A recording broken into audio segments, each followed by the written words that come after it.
Bonjour à tous. Donc je pense que vous l'avez bien compris ce matin, c'est la fête des mamans.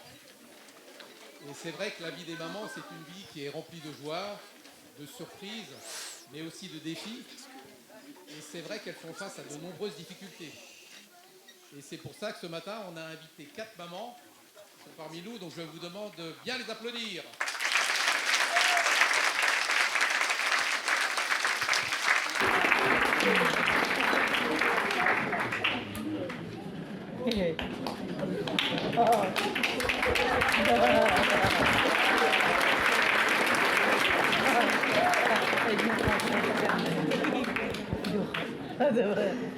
Je vous présente Super Maman.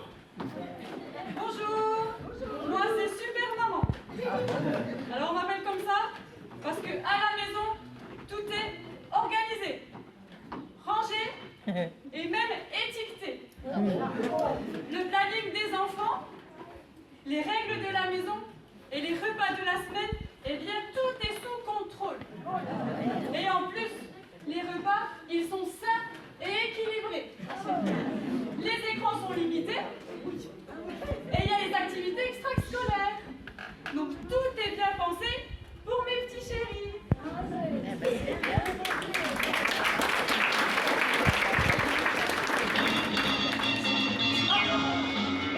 Mon téléphone, il est où? Ah, il est là. Allô? Oui? Oui, c'est Madame Sabri au téléphone. Oui? Oui, bonjour, monsieur le directeur. Comment allez... Pardon? Il a fait quoi? Il s'est battu? Vous êtes sûr que c'est... Quoi? Il a cassé 2 dents au petit Mathieu? Mais oh, je suis vraiment confuse, monsieur le directeur. Je suis vraiment désolée, c'est pas dans ses habitudes. Oui, pas de souci, j'arrive tout de suite.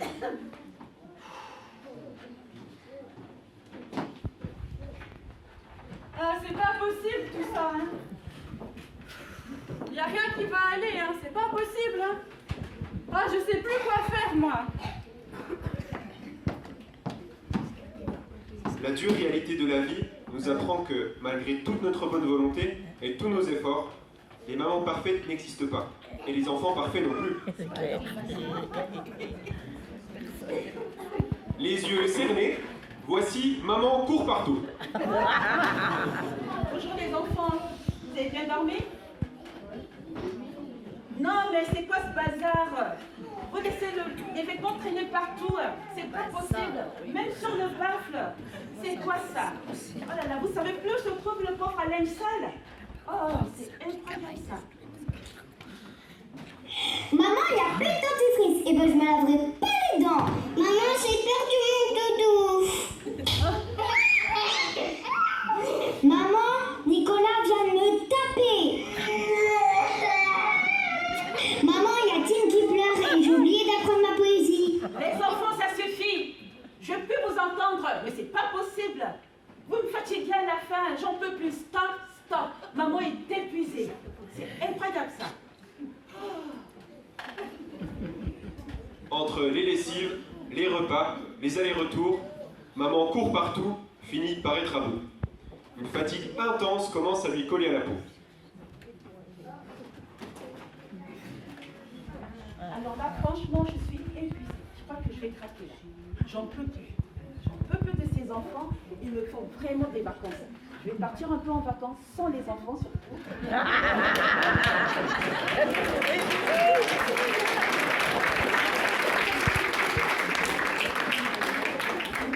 Le burn-out touche principalement les femmes.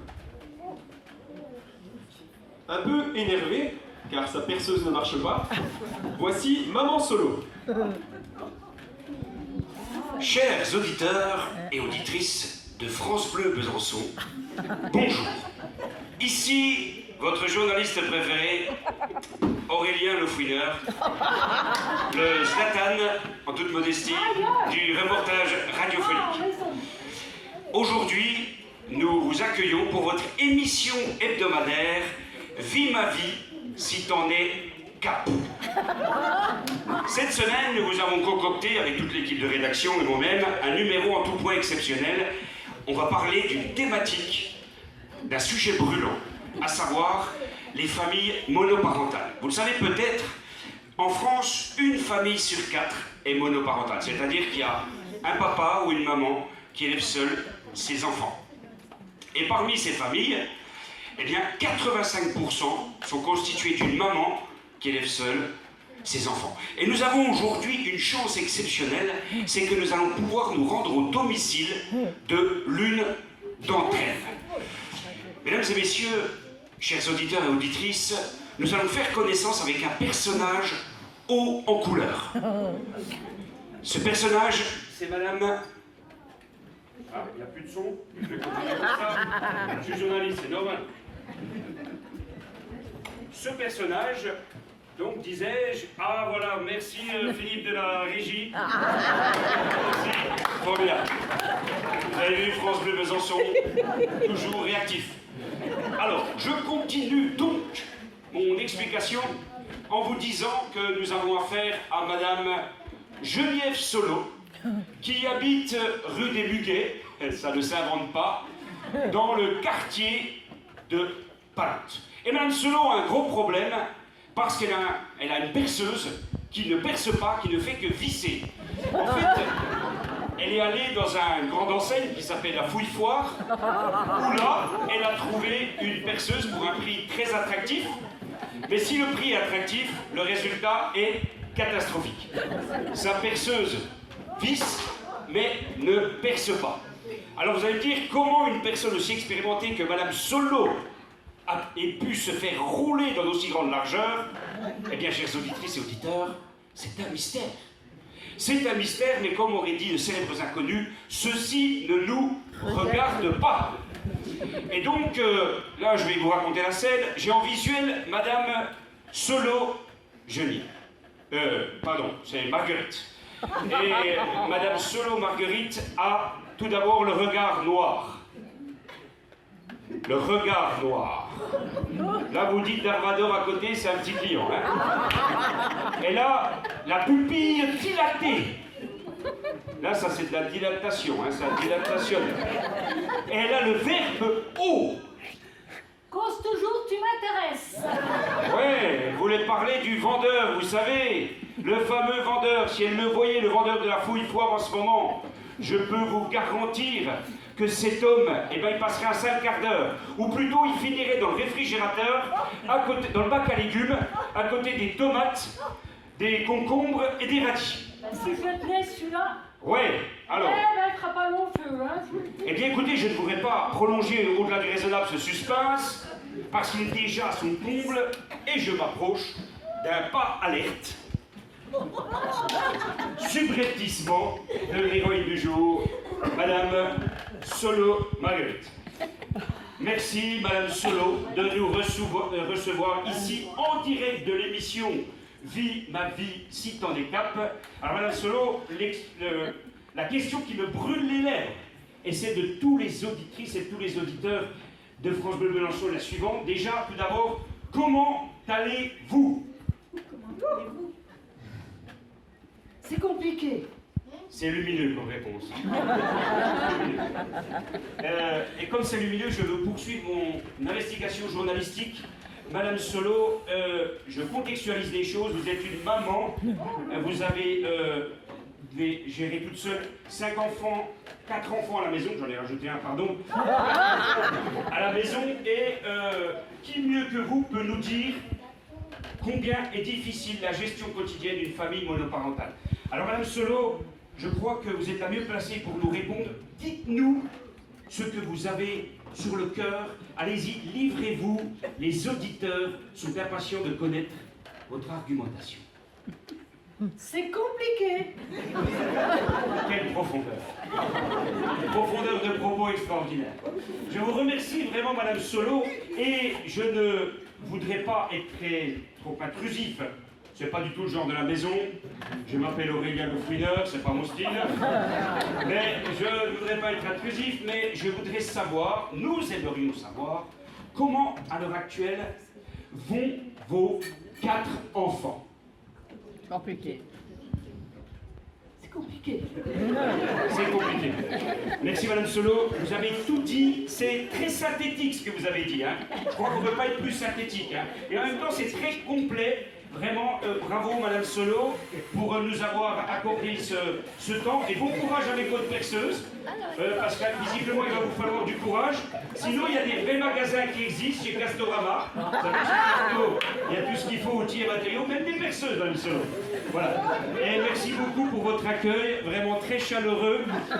Et puis pour votre joie de vivre communicative. Quant à nous, chers auditeurs, nous arrivons au terme de notre émission.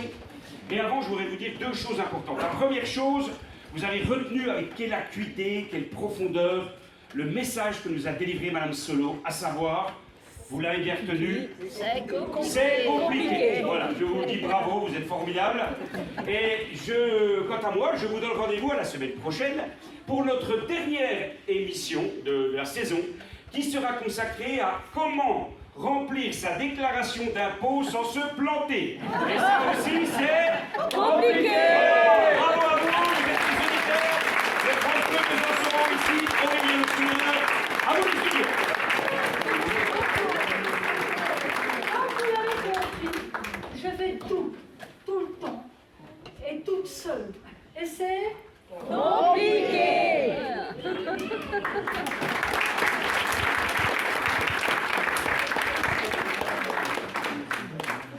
Et pour terminer, je vous présente à présent Madame Sous Pression. Allez, maintenant que j'ai ma belle petite coupe de cheveux, je fais une photo. Voilà, ça c'est fait. Et je l'envoie sur Facebook, sur Instagram. Ah yes, c'est posté. Ah, ça c'est fait. Ah ben, je pense que vous faites comme moi. Sur les réseaux, on n'y met que le plus beau. Et puis le reste, on le garde pour soi. Hein.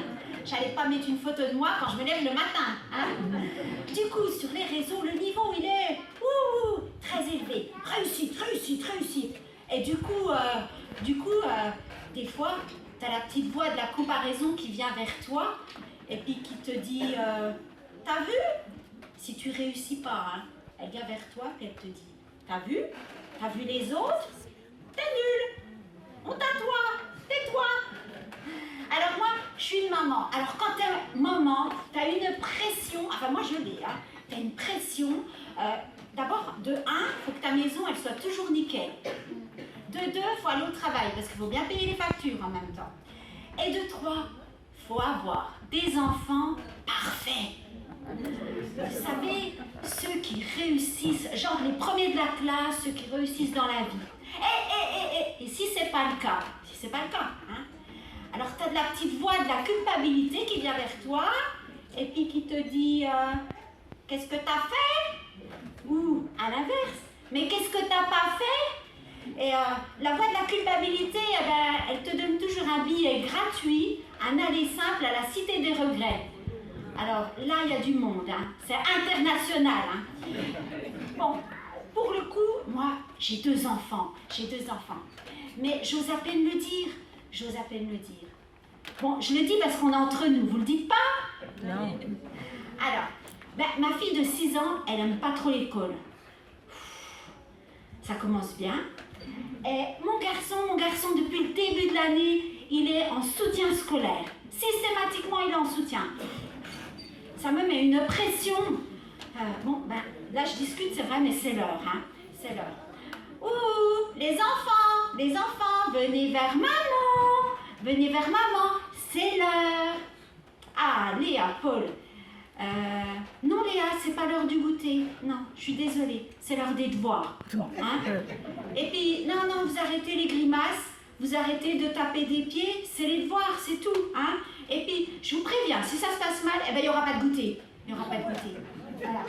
Qu'est-ce que dit toujours maman, les enfants? Elle dit, on va à l'école pour ramener les bonnes notes. Très bien. À qui les enfants? À qui? À maman. C'est très bien. Allez, c'est parti, on y va.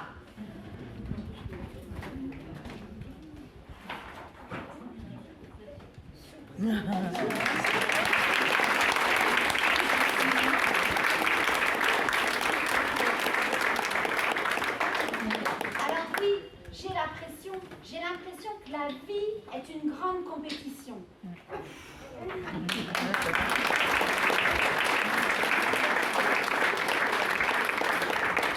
Et oui, comme vous l'avez compris, la vie des mamans n'est pas simple. Et c'est vrai qu'on aurait pu rajouter une 5e maman. Vous savez, ces mamans qui souffrent en silence, qui ont un enfant malade ou handicapé, ou encore un enfant qui fait de la dépression, ou un enfant qui a une addiction. Et c'est vrai que ces mamans s'en occupent, qu'il ait 5 ans, 10 ans, des fois même 20 ans ou 40 ans, ces mamans sont toujours là pour leur enfant. Et c'est vrai qu'elles passent par des saisons de souffrance. Mais c'est vrai aussi que face à ça, les mamans qui mettent leur foi en Dieu trouvent en lui un réel secours et un soutien. Et c'est vrai que Dieu a toujours des solutions dans tous les problèmes qu'on peut rencontrer. Et je vous propose d'entendre le témoignage d'une maman qui a mis toute sa confiance en Dieu.